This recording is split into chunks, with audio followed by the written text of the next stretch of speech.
Hello everyone and welcome back to my channel, Edmond Mendaros. And for today's quick tutorial, and I'm going to show you guys on how to resolve if Windows Pictures is not displaying any items in the list spelled or it's just not working properly. Kung paano ba natin ito i-fix, and without further ado, and let's go ahead. So the first solutions we will do is to start the Windows Module Installer as Services. Kung paano ba yun natin gawin, all you have to do is to press the Windows key plus letter R on your keyboard. Pagsabayin mo lang yan. And dito lang sa box ay kailangan lang natin enter dito yung command keyword na services.msc. So just type this command keyword services.msc. So that is one word. And itap mo lang dito yung OK. And once na-open mo na tong services at dito lang sa services local, dito sa right side ay kailangan mo lang i-locate dito yung Windows Module Installer. So kailangan mo lang mag-scroll down.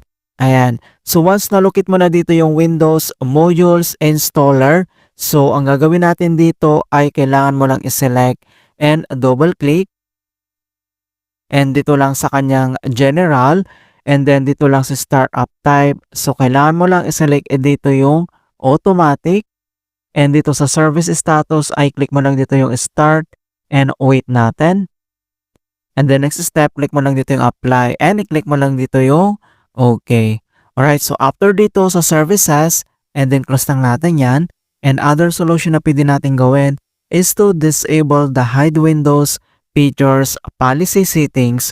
Kung paano ba natin gawin, all you have to do is to press the Windows key plus letter R on your keyboard. Pagsabayin mo lang yan. And pop up itong run. So dito lang sa box ay kailangan lang natin i-enter yung command keyword na gpedit.msc. So just type this command keyword gpedit.msc. So that is one word and itap mo lang dito yung OK.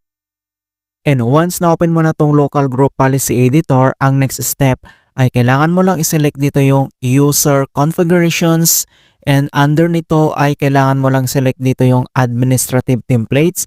So i-click mo lang yung arrow na yan para mag-expand. And next step ay kailangan mo lang i-select dito yung control panel. So select yung arrow na yan para mag-expand ulit. And then next step ay kailangan mo lang i-select dito yung programs folder.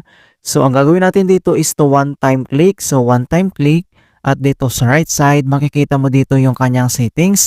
Ang next step ay kailangan mo lang i-select dito yung hide Windows Picture. So select and double click.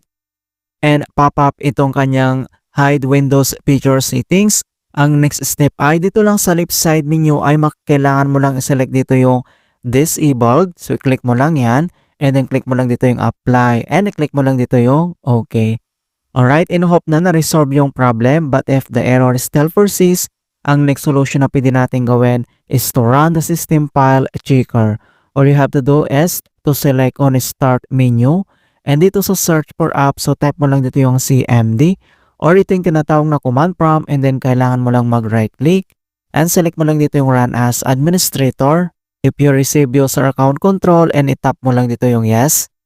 And once na-open mo na tong administrator command prompt, and then kailangan natin i-enter yung command keyword na dsem space slash online space slash cleanup dash image space slash restore health. So gamitin mo yung keyboard shortcut na control plus C. And then next step ay paste natin dito, gamitin mo yung keyboard shortcut na control plus B and press mo lang yung enter. And deployment, image, servicings, and management tool. So dito ay kailangan lang hintay na makomplete ang verifications into 100%. And the restore operations completed successfully. And the next command keyword na kailangan lang natin i-enter ay just type sfc space slash scan now. So in all small letter lahat, and then yung slash scan now in one word yan, and press mo lang yung enter. And beginning system scan, this process will take some time. Beginning verification space of system scan. So dito ay kailangan ulit natin hintay na makomplete ang verifications into 100%. And finally, verifications 100% complete. And next step, so close lang natin tong CMD at dito lang sa start menu and kailangan mo lang mag-restart, i-click mo lang yan.